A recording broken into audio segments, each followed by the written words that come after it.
He changed, but it was too late to save this marriage. And this is exactly why so many people are asking today, why do marriages fail even after someone changes? Welcome. Let's get right into today's story, shall we? Now, this is a true life story.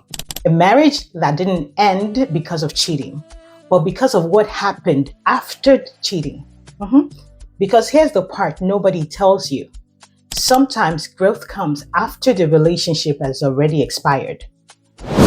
They looked fine, not perfect, not broken, just fine. Mike and Tammy, the kind of couple people don't question. They showed up, they functioned, they stayed married, and for many people, that was enough. But if you watched closely, you'd notice something was missing. No ease, no softness, no real connection, just two people sharing a life without sharing themselves. So years earlier, the marriage had shifted, not slowly, not quietly, suddenly, because Mike had stepped outside of the marriage. Not repeatedly, not for years, but long enough to break something that didn't fully come back. Trust. Tammy found out, and in that moment, everything changed and the trust was completely gone. Now, Tammy didn't leave, not then anyway. She stayed for the children, for stability, for the life they had built together. And from the outside, it looked like strength, but from inside, it was a decision without healing. Now, if you've ever seen people stay together, but never truly recover from what was broken, I'd like you to like this video and subscribe to this channel, because this is where most marriages get stuck. And I don't want you to go away from here without taking something away from it. So Tammy and Mike adjusted. That's what people call it. But what they really did was disconnect. They stopped arguing, they stopped fighting, they stopped expecting anything from each other. Just peaceful, but empty. Outside, they performed.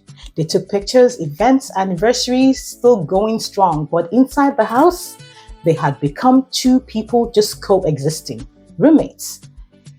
Tammy never forgave him. She managed it. She buried it. She controlled it. But unforgiveness doesn't disappear, it waits. And over time, it turns into distance. So years passed, the children grew, life moved forward, and one day, Tammy made a decision. Not out of anger, not out of drama, but out of clarity. She left. Quietly, no shouting, no chaos, just a decision she had been making internally for years. At first, Mike didn't panic. He thought it was just temporary and a phase and a break, something that will pass. Because in his mind, they had survived the worst, right? But this time it was different. Tammy didn't call. She didn't check in. Didn't circle back. For the first time, she was gone, emotionally and physically. And that's when it hit him. Not the cheating, not the mistake, but everything after. The silence, the distance, the years of doing nothing to truly repair what he broke. And this time, he didn't avoid it. He faced it. He went for therapy, reflection, accountability, no excuses. For the first time, he became honest. He changed. He truly, truly changed. Not performative change, not win her back change. Real change. The change that comes when you fully understand what you destroyed. Months later, he reached out, not with pride, not with control, but with humility. He asked to see her. They sat across from each other, just like they had so many times before. But this time, everything was different. He spoke. He took responsibility. He owned up to everything. No blame, no deflection. And then he said, "I'm ready to do this right." Tammy looked at him, calm, steady. And then she said, "You became the man I needed after I stopped needing you." No anger, no bitterness, just truth. Because here's what many people don't understand. Growth is powerful, but timing matters. You can change. You can become better. You can fix what's broken in you. But sometimes the person you hurt has already healed without you. Now let's talk. Because this right here, this is where most people miss it. We love to say people can change. And it's true. People do change. Men grow, women heal. People wake up. But here's the part no one prepares you for. Sometimes the change comes after the damage has already done its job. And at that point, it's not about who you are becoming. It's about what that other person has already survived. Because forgiveness is not automatic.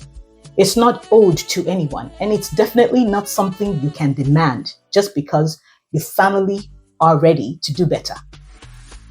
A lot of people say, I have changed. I am not that person anymore. I am ready now. But the question is not, are you ready now? The real question is, where were you when it mattered? Let that sink in.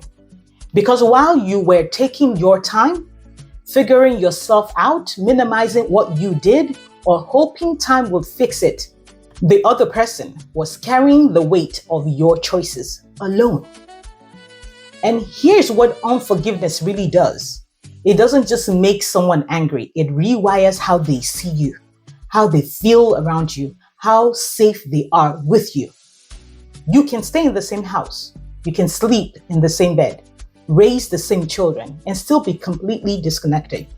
That's what a lot of marriages are. Not broken, just empty. So let's be honest. When betrayal happens, you have two options. Not 3, not 5, not 10. 2, you choose to forgive and you do the hard work of rebuilding together, not pretending, not sweeping it under the rug, but actually rebuilding trust, communication, respect, brick by brick. Or you choose to leave, and you leave honestly, not halfway, not emotionally, lingering around, but fully leave. What destroys people is the third option, the one nobody likes to talk about, staying without healing. Because that's not forgiveness, that's not strength, and that's not love. That is delayed damage. You stay, but your heart leaves. You stay, but your respect changes. You stay, but the connection dies slowly. And by the time the other person finally wakes up and finally grows and finally becomes what you needed, you're already gone. Let's go back to that line. You became the man I needed after I stopped needing you. That line. That's not bitterness. That's closure. Because timing matters in relationships. Growth matters. But accountability in the moment matters more. Accountability in the moment. So if you're watching this and you know something in your relationship is broken, don't wait until it becomes normal. Don't wait until silence replaces connection. Don't wait until the other person learns to live without you. Fix it or face it or walk away. Because the truth is, not every relationship ends in a fight. Some end quietly when one person finally decides they've had enough and they deserve more than survival. If this hit you, like the video, share it with someone, and subscribe to the channel, because what we do here, we don't sugarcoat and we get straight to the point. And if you've got the story that needs to be told, send it to me at YinkusPepe Talks at gmail.com. And until next time, this is YinkusPepe. YinkusPepe Talks. Intelligent kind of buzz for the heart and the thinking mind. Marriage culture, commentary too. Life in the house for I explain for.